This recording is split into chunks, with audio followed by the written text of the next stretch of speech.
इंदौर में आयोजित प्रवासी भारतीय सम्मेलन में बड़ी संख्या में प्रवासी जुटे हैं और बस कुछ देर बाद ही प्रधानमंत्री मोदी सम्मेलन में पहुंचेंगे। प्रधानमंत्री को सुनने के लिए डेलीगेट्स पहुंच रहे हैं। कतर की महिला प्रोफेसर अरुणा से न्यूज 18 ने बातचीत की। उन्होंने कहा कि पीएम मोदी से वो कतर में भारतीय यूनिवर्सिटी खोलने की मांग करेंगी। कतर में 60% भारतीय रहते हैं और उनकी पढ़ाई के लिए यूनिवर्सिटी बेहद महत्वपूर्ण साबित होगी। प्रधानमंत्री मोदी को सुनने के लिए तमाम देशों के डेलीगेट्स यहाँ पहुंच रहे हैं और कतर से आई अरुणा भी यहाँ पहुंची हुई है। जी बताइए, मोदी को लेकर खासा उत्साह यहाँ पर दिखाई दे रहा है। जी, हम लोग तो मानो इतने एक्साइटेड हैं मोदी जी का सुनने के लिए, भाषण सुनने के लिए, उनसे मिलने के लिए, उनको देखने के लिए। और हम 3 दिन से प्रतीक्षा में थे। आई थिंक आज वो शुभ घड़ी आ गई है कि हम मोदी जी को सुन सकेंगे, उनसे कुछ ज्ञान प्राप्त कर सकेंगे। और यहाँ पे मैं एक बहुत अच्छा मुझे मोदी जी को आपके माध्यम से एक मैसेज विनती करना है कि जैसे हमारे यहाँ जो एजुकेशन है उसकी दुनिया में बखान होता है। मैं खुद कॉलेज में प्रोफेसर हूँ और मैं जानती हूँ कि हमारी शिक्षा व्यवस्था हमें जो ज्ञान देने की जो हमारी परंपरा है वो कितनी समृद्ध है।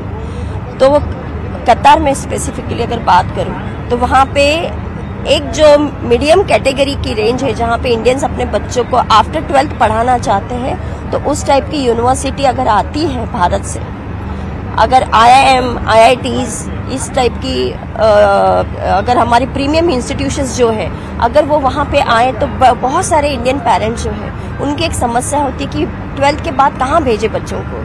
और 60% से ज़्यादा इंडियंस है वहाँ पे, तो कई फिर इतने प्रॉब्लम्स में होते, कुछ इंडिया भेजते, कुछ यूरोप भेजते, जो कि अफोर्डिंग नहीं होता इंडिया में रखना। उनको लगता है बच्चों को पास में रखे।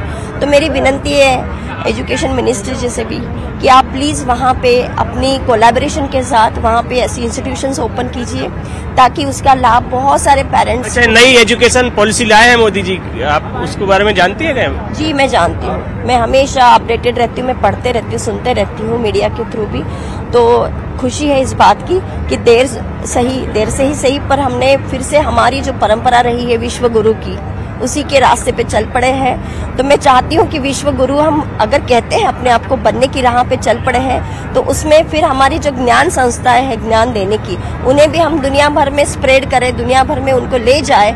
तो हम विश्व गुरु सिर्फ अपने आप तक सीमित ना रहे, तो हम दुनिया को बता दें कि हम सही मायने में वसुधैव कुटुंबकम जो हमारी संकल्पना है उसी माध्यम से हम विश्व गुरु भी है, विश्व गुरु। तो मैं विनती करती हूँ कि आप प्लीज वहाँ पे इस तरीके की अच्छी संस्थाएं खोलिए, तो भारतीय जो माता पिता है उनके लिए एक अच्छी संधि रहेगी। देखिए, अरुणा धाड़े हैं जो कतर में रहती हैं, वो सिर्फ यही मांग कर रही है कि जो भारत की जो यूनिवर्सिटीज हैं वो कतर में खोली जाए, जिससे वहाँ रहने वाले भारतीयों के बच्चे आगे की पढ़ाई कर सकें। कैमरा डगलस के साथ अरुण त्रिवेदी, न्यूज 18 इंदौर। और इसी के साथ इस बुलेटिन में इतना ही। नमस्कार।